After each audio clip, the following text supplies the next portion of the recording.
हाँ, तो जैसा कि इसके पहले हम देख चुके थे वैद्युत क्षेत्र और बिंदु आवेश के कारण वैद्युत क्षेत्र, और इसी के साथ में हमने देखा था वैद्युत द्विध्रुव।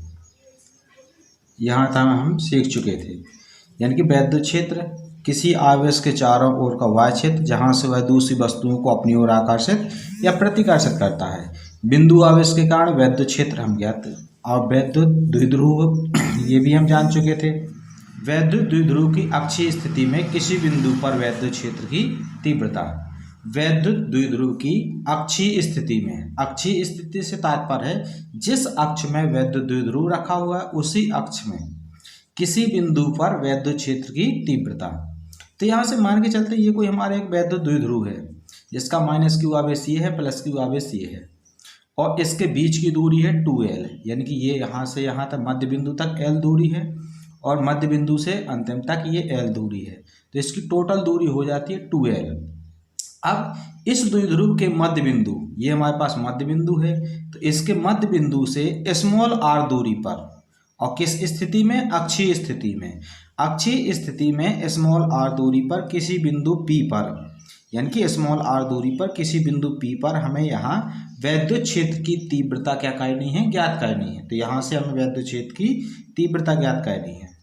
तो सबसे पहले इसकी थ्योरेटिकल क्या लिखेंगे कि माना कोई वैद्युत द्विध्रुव, ये वैद्युत द्विध्रुव दो समान परंतु विपरीत, समान मतलब दोनों आवेश कैसे है, ये भी Q रहेगा तो ये भी Q, परंतु विपरीत, एक प्लस है एक माइनस है, आवेशों से मिलकर बना है जिसके बीच की दूरी 2l है।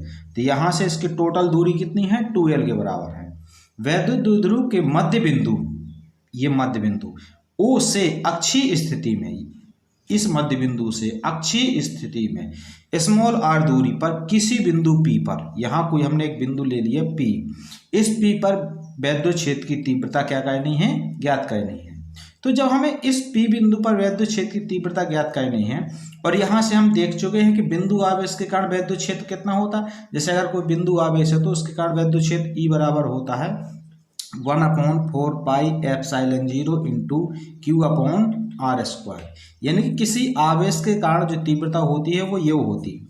अब अगर हम यहाँ देखें कि आवेश कितने हैं, दो आवेश हैं, एक -q है एक +q।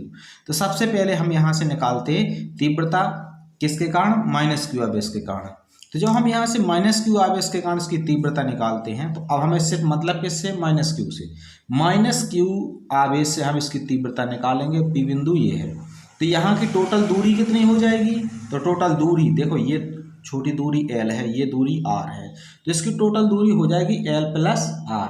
आवेश कितना है, -q, यानी कि आवेश है q के बराबर और दूरी है l + r। तो यहाँ से हमारे पास वैद्युत क्षेत्र की तीव्रता जिसको हम E1 मान लेंगे, तो E1 बराबर हो जाएगा 1/4 पाई एप्सिलॉन 0 Q बटे, अब यहाँ सूत्र में क्या होता है, दूरी का स्क्वायर, यानी कि यहाँ की दूरी कितनी हो गई, r + l का होल स्क्वायर। अब आती है इसकी दिशा।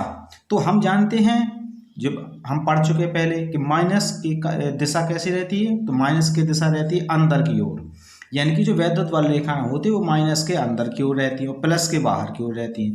तो जो वैद्युत क्षेत्र की तीव्रता है E1, इसकी दिशा कैसी रहेगी, अंदर की ओर रहेगी। इसके बाद हम देखेंगे +q आवेश के कारण वैद्युत क्षेत्र की तीव्रता। अगर हम +q आवेश के कारण वैद्युत क्षेत्र की तीव्रता अब तीव्रता निकालनी कहाँ पर है, P बिंदु पर। तो जिस आवेश से तीव्रता निकालनी होती है, दूरी हम तो वहीं की लेते हैं, तो यहाँ की अगर हम इतनी दूरी लेंगे तो कितने के बराबर निकलेगी, देखो टोटल दूरी यहाँ से r और इतनी छोटी दूरी कितनी है l। अगर हम r में से l घटा देंगे तो हमारे पास ये दूरी शेष कितनी बचेगी, r - l। तो जब हम +q आवेश के कारण इसकी तीव्रता निकालेंगे तो इसको हम लिख लेंगे E2 1/4 पाई एप्सिलॉन 0 Q बटे r - l का होल स्क्वायर। और इसकी जो दिशा है वो दिशा कैसी रहेगी, प्लस आवेश के कारण बाहर की ओर होती है, तो इसकी दिशा हो जाएगी हमारे पास बाहर की ओर। ये हो गया हमारे पास समीकरण नंबर 2। अब हम इसके बाद इसके रिजल्ट की बात करते हैं, या हम इसमें नेट वैद्युत क्षेत्र निकालेंगे। तो यहाँ से हम निकालेंगे कि इसमें लिखेंगे समीकरण 1 व 2 से। अब समीकरण 1 व 2 से हमें निकालना क्या है, परिणामी वैद्युत क्षेत्र की तीव्रता, परिणामी वैद्युत क्षेत्र की तीव्रता। अब अगर हमें परिणामी वैद्युत क्षेत्र की तीव्रता निकालनी, तो परिणामी तीव्रता को हम पता से कर लेंगे ई से बराबर। अब हम यहाँ से क्या करेंगे, E1 में से E2 को घटाएंगे कि E2 में से E1 को घटाएंगे। तो हम यहाँ से एक चीज़ और देख लेते हैं। हमारे पास ये सूत्र है तीव्रता का, यहाँ 1/4πε0, ये क्या है, नियतांक है। यहाँ अगर हमारे पास दो आवेश हैं और दोनों आवेश कैसे हैं, एक जैसे, अगर दो स्थितियों में आवेश कैसे हों, बराबर हों, तब Q का मान कैसा रहेगा, नियत रहेगा। इसलिए जो तीव्रता है वो जस्ट किस पर निर्भर करेगी, यानी कि तीव्रता हमारे पास जो दूरी है, दूरी के वर्ग के व्युत्क्रमानुपाती होती। इसका मतलब है जिसकी दूरी ज़्यादा उसकी तीव्रता कैसी रहेगी, कम। तो अब हम यहाँ से देखेंगे दूरी किसकी ज़्यादा है, -q आवेश की कि +q आवेश की। तो यहाँ से हम देखते हैं कि माइनस आवेश की दूरी कैसी है, ज़्यादा है। जब माइनस आवेश की यहाँ की दूरी ज़्यादा है तो इसकी तीव्रता कैसी रहेगी, कम। इसका मतलब है कि तीव्रता कम किसकी है, E1 की। तो E1 की तीव्रता कम है, E2 की तीव्रता कैसी है, ज़्यादा। तो यहाँ से E बराबर हो जाएगा, ये कम है ये ज़्यादा है, तो ज़्यादा वाले मान में से हम क्या करते हैं, कम वाला मान घटा देते हैं।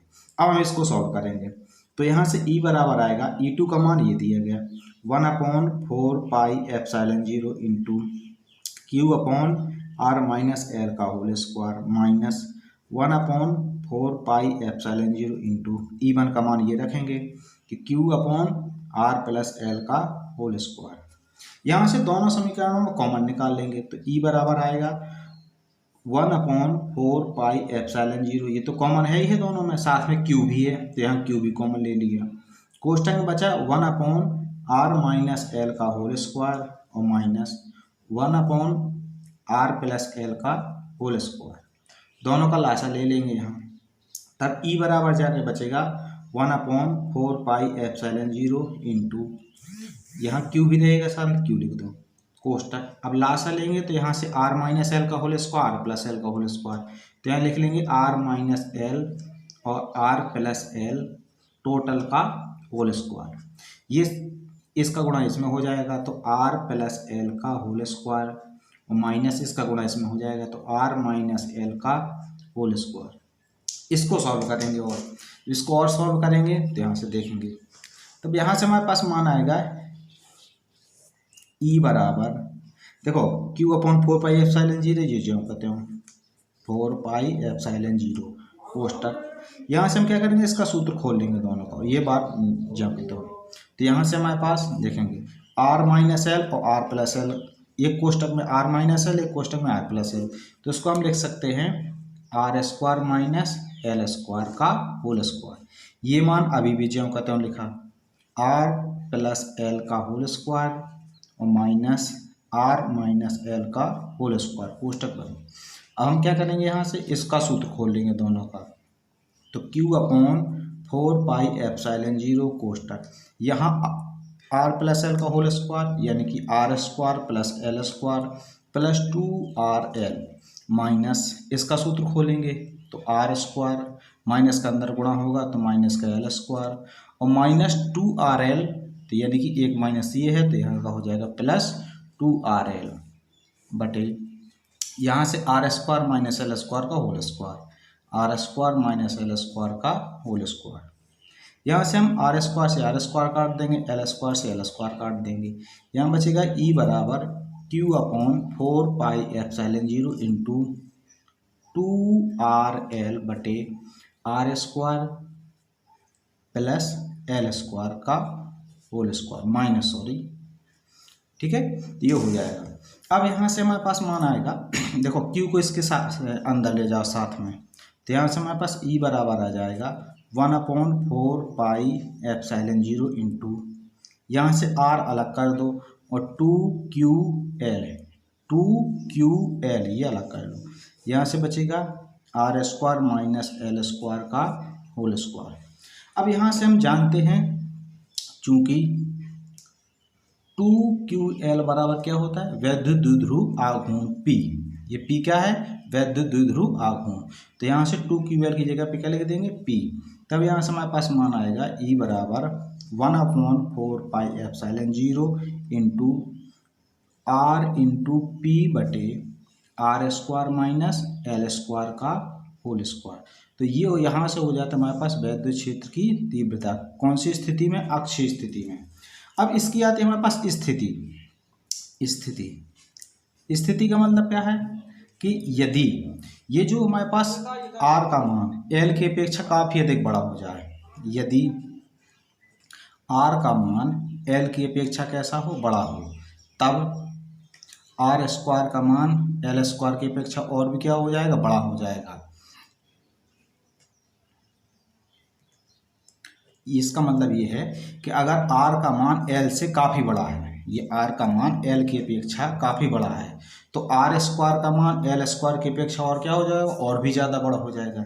इसलिए हम यहाँ से एल स्क्वायर को क्या कर देते हैं, नगण्य मान लेते हैं।